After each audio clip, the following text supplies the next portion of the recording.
कोटपुतली में जब 3 साल की मासूम चेतना बोरवेल में गिरी तो पूरा राजस्थान बस एक ही दुआ मांग रहा था, किसी भी कीमत पर बच्ची को सही सलामत बाहर लाया जाए। लेकिन ऐसा नहीं हुआ। 10 दिनों तक 150 फीट बोरवेल में तड़पते तड़पते चेतना की मौत हो गई। कौन भूला होगा इस मासूम सी बच्ची को।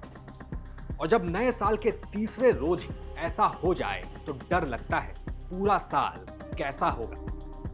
जब चेतना बोरवेल में गिरी, जब चेतना की सांसें एक गड्ढे में अटकी थी और जब चेतना जिंदगी और मौत की जंग लड़ रही थी, तब हर कोई यही पूछ रहा था कि हम चांद पर चले गए लेकिन एक गड्ढे से बच्ची को नहीं निकाल पाए। हर किसी के मन में बस एक ही सवाल था कि अगर हम मिसाइल बना सकते हैं तो फिर कोई ऐसी मशीन क्यों नहीं जो फौरन जमीन के अंदर जाए और बच्चे को बाहर निकाल लाए। उस वक्त इन सवालों का जवाब किसी ने नहीं दिया, लेकिन आज हम देंगे और शायद जल्दी ही हम बोरवेल में फंसे बच्चों को जिंदा वापस ला पाएंगे।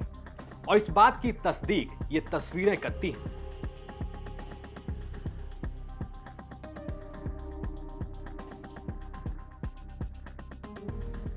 और ये रोबोट जहाँ पर भी कोई बोरवेल एक्सीडेंट हुआ है और कोई मासूम बच्चा बोरवेल में अगर गिरा है और अगर वो जिंदा है, तब तक हमारा यह रोबोट वहाँ बोरवेल स्थल तक पहुँच जाता है।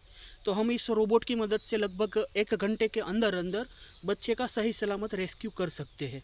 ये तस्वीरें इतनी खास हैं कि आपको जरूर देखनी चाहिए।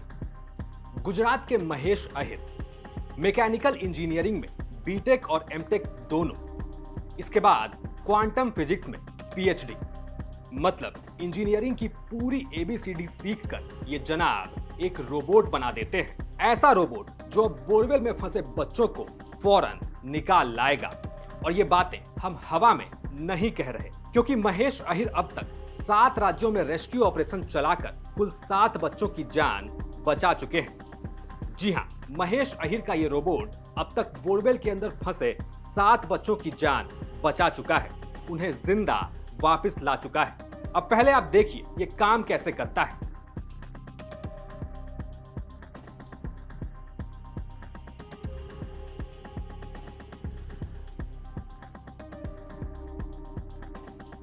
तो आपको कैसा पता चलता है कि वो जिंदा है या मृत हो गया है? जो रोबोट है इसके अंदर सारी की सारी सुविधा दी गई है, जैसे कि इंफ्रारेड सेंसर्स है, साउंड वेव के सेंसर्स है और कैमरा है, 2 वे ऑडियो कम्युनिकेशन है।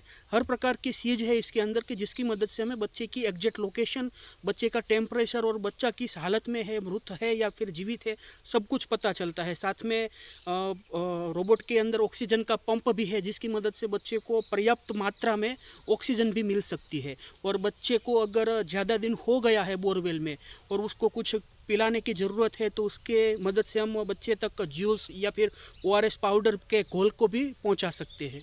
कितना वेट उठा सकती है मशीन? ये मशीन 100 केजी का वेट उठा सकती है। महेश ने बकायदा एक बोतल को बोरवेल के अंदर गिराकर अपने रोबोट का ट्रायल दिया। ये मशीन ऐसे बनाई गई है कि ये बड़ी आसानी से किसी भी बोरवेल के अंदर जाकर वहां फंसे बच्चे को बड़ी आसानी से खींचकर बाहर ला सकती है, वो भी बिना उसे चोट पहुंचाए। और तो और इसके सहारे बोरवेल के अंदर खाना, पानी और ऑक्सीजन तक पहुंचाया जा सकता है। ये जो आपने रोबोट बनाया है, सबसे पहले तो ये बताइए इसकी लागत क्या है और ये कैसे काम करता है? ये रोबोट बनाने की लागत लगभग 30 से 35 लाख के बीच में है।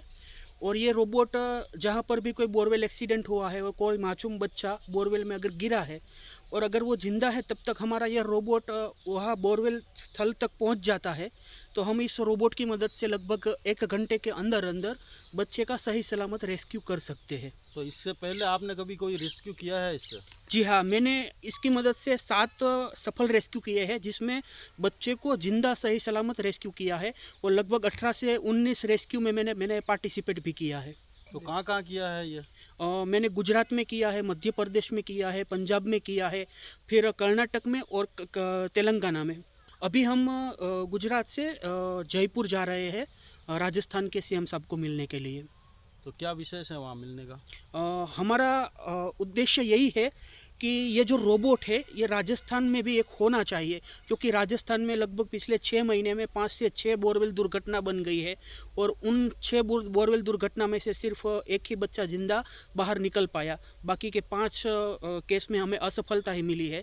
इसका मेन कारण यही है कि राजस्थान में हमारे पास कोई आधुनिक टेक्नोलॉजी नहीं है, लेकिन मेरे पास जो आधुनिक टेक्नोलॉजी का रोबोट है, अगर वो राजस्थान के पास हो तो कोई मासूम बच्चा अगर बोरवेल में फंस जाता है तो वो अपनी जान नहीं गंवाएगा। अगर आप हैरान और खुश हो रहे हैं तो जरा ठहरिए, क्योंकि ये मशीन सिर्फ बच्चों को ही नहीं बल्कि बड़ों को भी बाहर लाएगी। कोई 3 साल का बच्चा हो या 70 साल का बूढ़ा, ये मशीन बोरवेल में फंसे हर इंसान को बाहर ला सकती है। 100 किलो तक का वजन बड़ी आसानी से उठा सकती है और 100-150 फीट क्या, ये मशीन 800 फीट तक जमीन के अंदर जाकर रेस्क्यू करने में सक्षम है।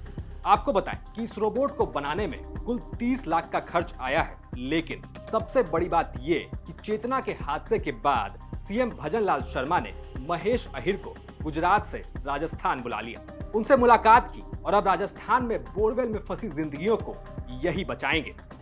ये वाकई बहुत अच्छी और राहत देने वाली खबर है।